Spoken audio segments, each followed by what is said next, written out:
Let's start with the January 6th committee. We're progressing nicely. I love to see the progress.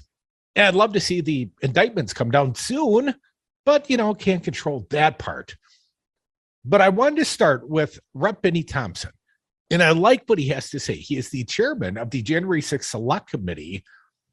And, we're starting to hear Trump's name bantered about with things like criminal referrals. Evan, going to need your help. Play it for the people. If you would, cut number 30, Rep. Benny Thompson. Anything that we found to be criminal, we would not hesitate to make a referral. I'd like stronger words, but that's a good start, Benny.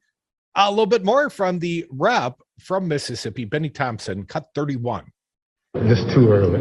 And we're getting quite a bit of information from archives, so it's a work in progress.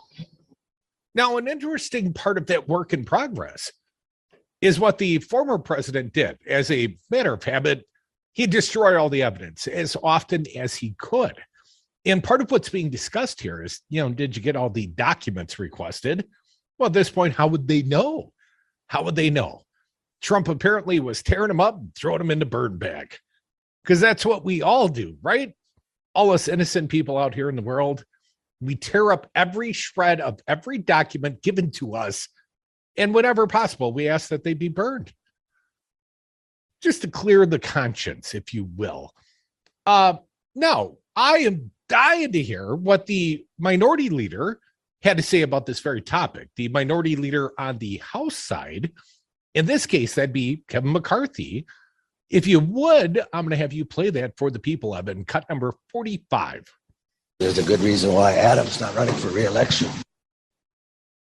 There's a good reason why Adam Kinzinger is not running for re-election. And the question, the topic, the RNC has chosen to pick a fight, right, with their own members. In this case, Adam Kinzinger and Liz Cheney. And in any other circumstance, I'd say fight amongst yourselves. Have that. But in this very interesting case, I find myself defending a couple of Republicans because they demonstrate themselves to be Republicans of character. And Kinzinger and Liz Cheney, they were censured by the RNC. The actual, the formal, the Republican National Committee chose to censure two of its own. And Ronna McDaniel no longer calls herself a Romney. Her own uncle Mitt went after her a little bit on this topic. But, you got to pick up sides. At this time in history, if you're a Republican, you're either with the party, and the party's with the big lie. They've codified it. They voted on it. They're down for Trump and the big lie. That's where the Republican Party is at this moment in history. And to hear Kevin McCarthy talk about one of his own, what fine leadership he demonstrates. We'd all want to work for a guy or work with a guy like Kevin McCarthy wants to get rid of Adam Kinzinger just as quick as he can. Well, here's some more. Rep. Elise Stefanik.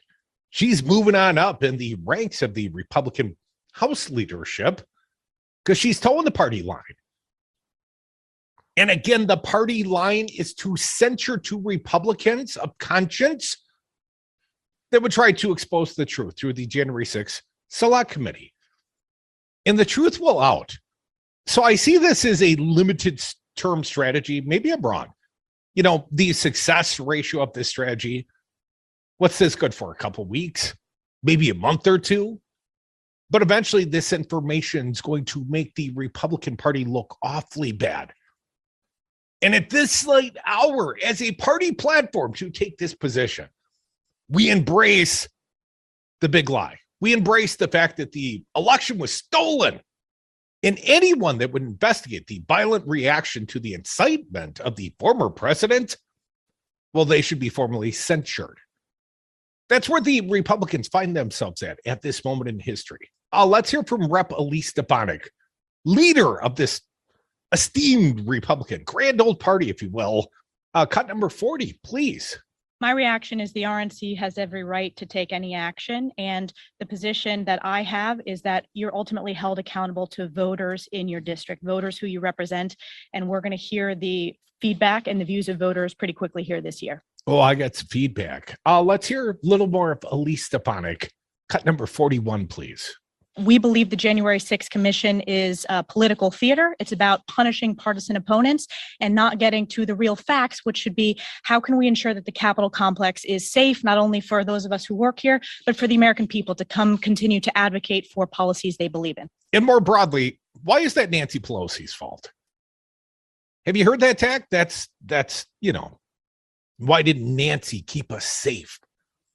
Here's one more from Rep. Elise Stefanik.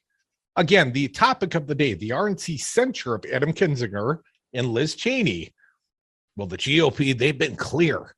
Cut 42. We know what they stand for. Played for the people.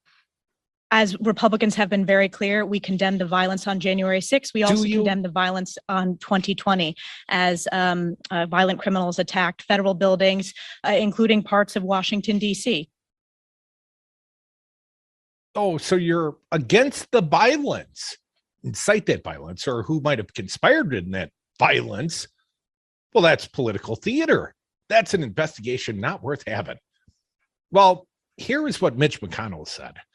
And again, I find myself in this weird position, sort of defending Mitch McConnell, because Mitch McConnell is defending Republicans of character. Unlike the party, here's what McConnell had to say, according to the reporting at the Washington Post.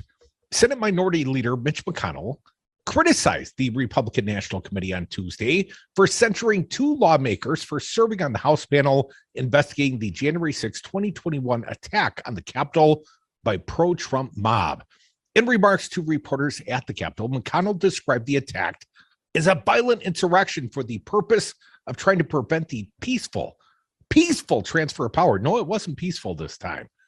On Friday, the RNC voted for a resolution censuring their own reps Liz Cheney and Adam Kinzinger for serving on the House committee investigating the attack, calling it a Democrat-led persecution of ordinary citizens engaged in legitimate political discourse.